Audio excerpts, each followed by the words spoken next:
En 2025, j'ai lu 62 livres et aujourd'hui je vous présente les meilleurs de mes lectures de toute l'année.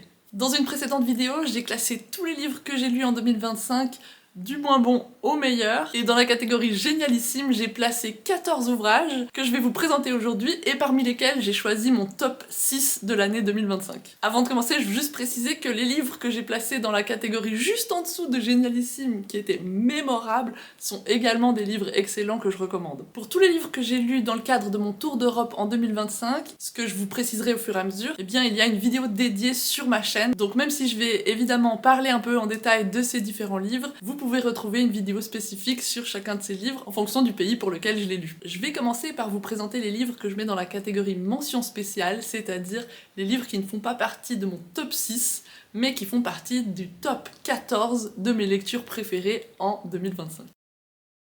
Ces 8 livres, je ne les ai pas classés dans un ordre particulier, simplement je leur ai donné une mention spéciale et je vais vous en dire un peu plus tout de suite. Mon meilleur livre de science-fiction en 2025 était Apprendre si par bonheur de Becky Chambers, qui est, comme vous le savez peut-être, une autrice que j'aime beaucoup. Il s'agit d'une autrice américaine dont je recommande la série Les Voyageurs, mais si vous voulez commencer par un livre un peu plus court, eh bien celui-ci je vous le recommande vivement. C'est un court roman dans lequel on suit un équipage qui est chargé d'aller explorer des planètes lointaines et d'y observer la biodiversité. Je dirais que c'est vraiment un roman qui stimule l'imaginaire, qui fait rêver en nous présentant des mondes extraordinaires, inattendus et fondamentalement étranges. Et c'est en même temps, comme souvent dans les romans de Becky Chambers, un texte sur les relations humaines et sur les bouleversements qu'elles peuvent vivre, notamment en particulier dans le huis clos d'un vaisseau spatial. Ensuite, à nouveau un livre court, puisque c'est la mention du meilleur ratio entre la longueur et l'impact.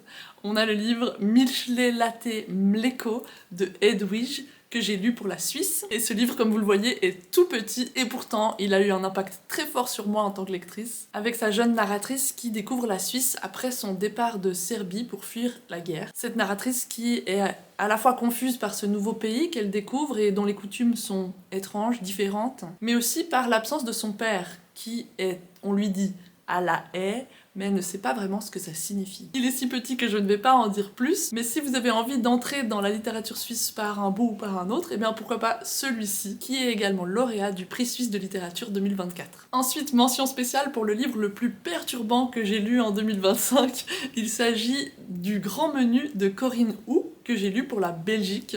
À nouveau un livre assez court, qui donne la parole à une enfant qui nous décrit sa vie avec ses parents, une vie qui est apparemment enfermée à l'intérieur de leur appartement et qui est rythmée par les habitudes et les principes, on va dire, inhabituels, pour ne pas dire douteux, de ses parents. C'est à la fois un roman sur la violence potentielle que les parents peuvent faire subir à un enfant, et en même temps sur l'innocence de l'enfant qui ne peut pas comprendre que ce qu'il vit n'est pas normal. Donc comme je le disais, un texte court mais perturbant. Quatrième mention spéciale, la meilleure bande dessinée, et j'ai choisi Reportage de Joe Sacco, que j'ai lu pour Malte et qui apparaît dans ma vidéo où j'indique que j'ai triché pour certains pays. Il s'agit d'une BD de reportage, puisque Joe Sacco est journaliste, mais journaliste BDiste, ce qui est assez peu courant, en tout cas il me semble. Et c'est ce qui fait à mon avis tout l'intérêt de ce qu'il propose, c'est-à-dire qu'il écrit et dessine des reportages et nous fait donc entrer dans la vie des gens qu'il rencontre, non seulement par le texte, mais aussi évidemment par l'image. Mais cette image n'est pas celle de la photographie ou du film, ça reste une image point de vue, une réinterprétation de ce qu'il a observé et qu'il essaye de retranscrire pour nous le partager. Les reportages qui apparaissent dans ce recueil en particulier sont divers et datent de la fin des années 90, du début des années 2000. On a notamment un reportage sur la destruction de maisons en Palestine,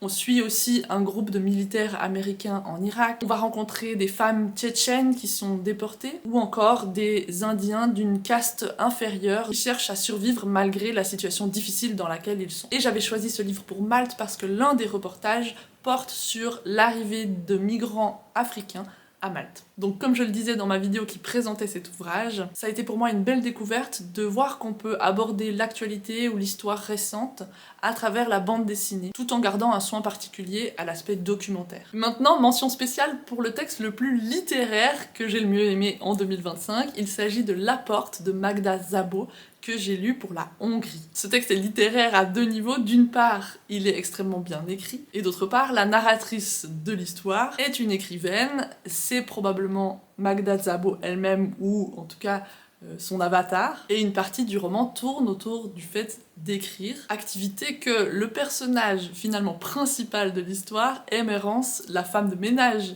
de l'écrivaine en question, activité donc que Emerence ne comprend pas. C'est pas vraiment le sujet principal du roman, le roman tourne autour de Emerence, ce personnage intrigant, mystérieux, qui cache visiblement un secret, et dont la narratrice se rapproche presque malgré elle, puisqu'au départ ces deux femmes ont vraiment du mal à se comprendre et à s'entendre. Mais à force de se rapprocher d'Emerence, la narratrice va essayer de comprendre son secret, et cela se fera finalement dans des circonstances qui marqueront pour toujours la narratrice. 6e mention spéciale, pour le roman avec le meilleur commentaire social, j'ai choisi La croisade des enfants de Florina Illis, que j'ai lu pour la Roumanie. Ce roman est un énorme pavé écrit sans aucun point et qui regroupe les points de vue de nombreux personnages sur un événement particulier, à savoir la prise en otage d'un train par un groupe d'enfants. C'est un livre qui offre une réflexion extrêmement intéressante sur l'enfance et surtout sur le rapport entre les adultes et les enfants.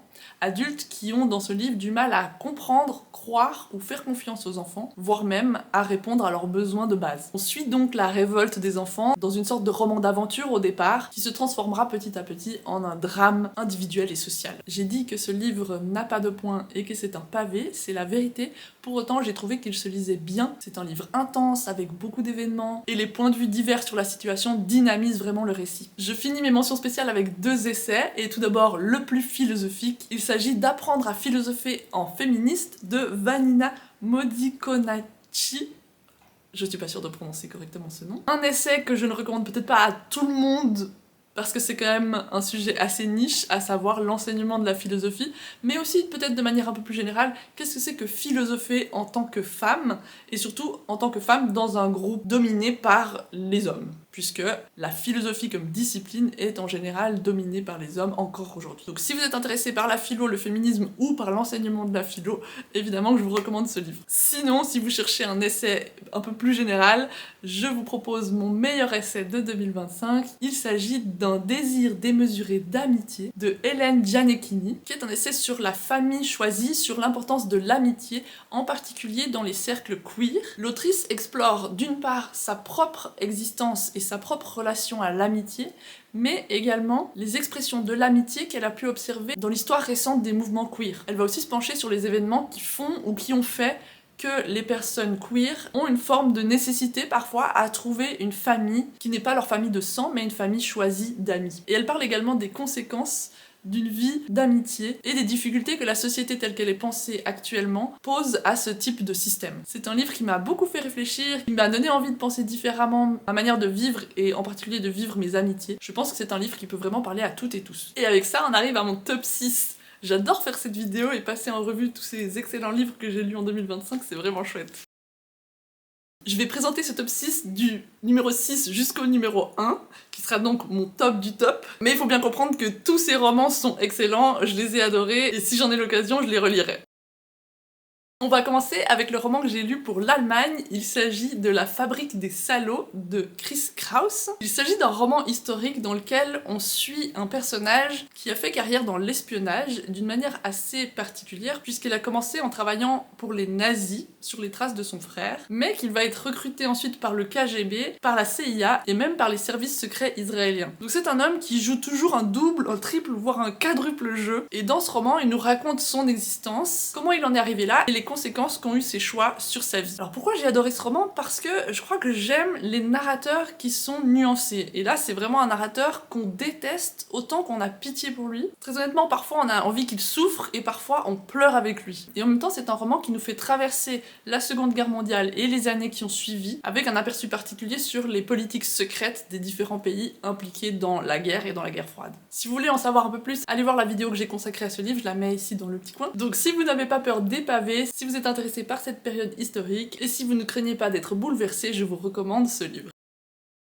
En 5e position, j'ai choisi de mettre Anna de Alena Morgenstern. Štaňová, je n'arrive toujours pas à dire le nom de cette autrice. Livre que j'ai lu pour la République tchèque et que j'ai lu très récemment puisque, à mon sens, la vidéo dans laquelle je présente ce livre est la toute dernière vidéo que j'ai postée. Il s'agit également d'un roman historique qui touche également à la Seconde Guerre mondiale, mais alors d'une manière tout à fait différente de La Fabrique des salauds. Ce livre débute en 1954 quand Mira, une enfant qui est l'aînée d'une famille en République tchèque, a le malheur de voir toute sa famille empoisonnée par des petits choux à la crème. Suite à cette tragédie, elle va devoir aller vivre avec sa tante Anna, qui est une personne froide, distante, presque comme une coquille vide d'humain. Et petit à petit, on va découvrir l'histoire de cette Anna et comprendre pourquoi elle est dans cet état. On retourne donc au début des années 30 et on va voir Anna traverser l'Holocauste. En fond du roman se pose en permanence la question: Mira et Anna arriveront-elles à se retrouver? Arriveront-elles à se comprendre, à vivre ensemble?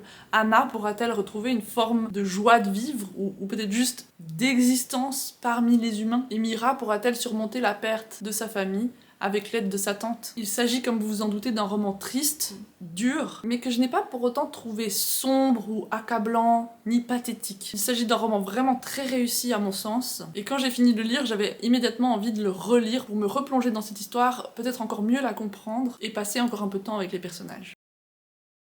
Les 3 premiers romans de mon top 6 sont des romans historiques, après on change de genre, mais donc on a en 3ème position Les Voix du Pamano de Jaume Cabré, que j'ai lu pour l'Espagne. Il s'agit d'un livre catalan. Là encore, c'est plutôt un pavé, et puis vous verrez que les suivants sont moins longs. Quand j'ai présenté ce livre pour la première fois, j'ai parlé d'un livre exigeant, et mon avis n'a pas changé. C'est un livre dans lequel il peut être assez difficile d'entrer, parce qu'on a de nombreux personnages et de nombreux sauts dans le temps, mais une fois qu'on s'est accroché, c'est vraiment un très beau roman qui nous entraîne sur les traces d'un homme qui sera à la fois franquiste et rebelle anti-franquiste. Donc le roman se déroule à l'époque de la guerre civile espagnole et s'intéresse, à mon sens, à ce que les gens montrent, à ce qu'ils cachent et à l'idée qu'il faut creuser derrière les masques pour vraiment connaître une personne. Ainsi, dans ce livre, on change souvent d'avis sur les personnages et l'auteur a cette capacité de nous mener là où il veut, de nous détromper, de nous surprendre. C'est une expérience de lecture excellente.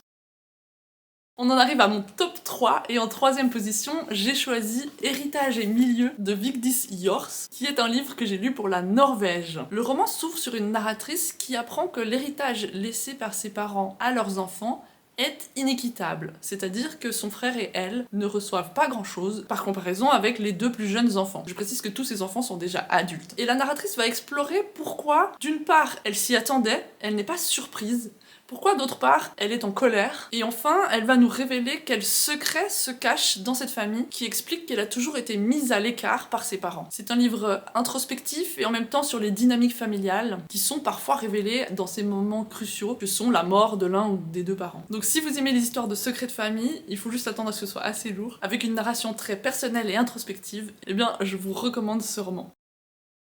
En 2ème position, j'ai choisi un livre très court, celui-ci, qui s'appelle Nourrir la pierre, qui a été écrit par Branka Novica. C'est un livre que j'ai lu pour la Pologne. J'ai tellement aimé ce livre et il est si court que à peine je l'ai fini, que je l'ai relu une 2ème fois.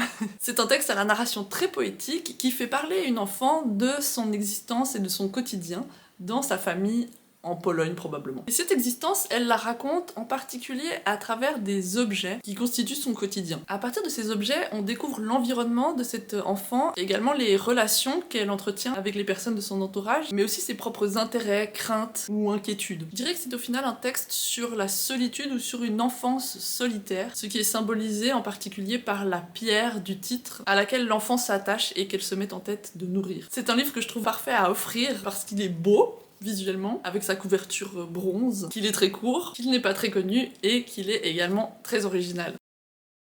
Et enfin, comme numéro 1, j'ai choisi La fille américaine de Monica Fagerholm, et qui est un livre finlandais. Encore une fois, tous les livres de ce top 6 sont des livres que j'ai envie de relire, des livres que je recommande, mais j'ai choisi de placer ce livre en numéro 1 parce que c'est un livre qui, d'une certaine manière, me hante. C'est-à-dire qu'il y a des images, des pensées, des émotions tirées de ce livre qui me reviennent et qui sont restées avec moi depuis que je l'ai lu. Un peu comme Les Voix du Pamano, c'est un livre qui nous entraîne dans différentes directions et au début, on sait pas trop où l'autrice va nous mener, ou plutôt elle brouille les pistes en nous présentant un mystère comme étant le mystère principal, et on se rend compte au fur et à mesure de l'histoire qu'il y a un ou plusieurs mystères sous-jacents qui sont en fait probablement plus importants. L'intrigue de départ, c'est qu'il y a une jeune fille qui a disparu. C'est une fille qu'on appelle la fille américaine parce qu'en fait elle vient des États-Unis et elle a disparu dans cette petite région finlandaise. Des années après sa disparition, il y a deux jeunes filles, Doris et Sandra, qui vont se lier d'amitié et qui vont s'intéresser à la disparition de cette fille américaine,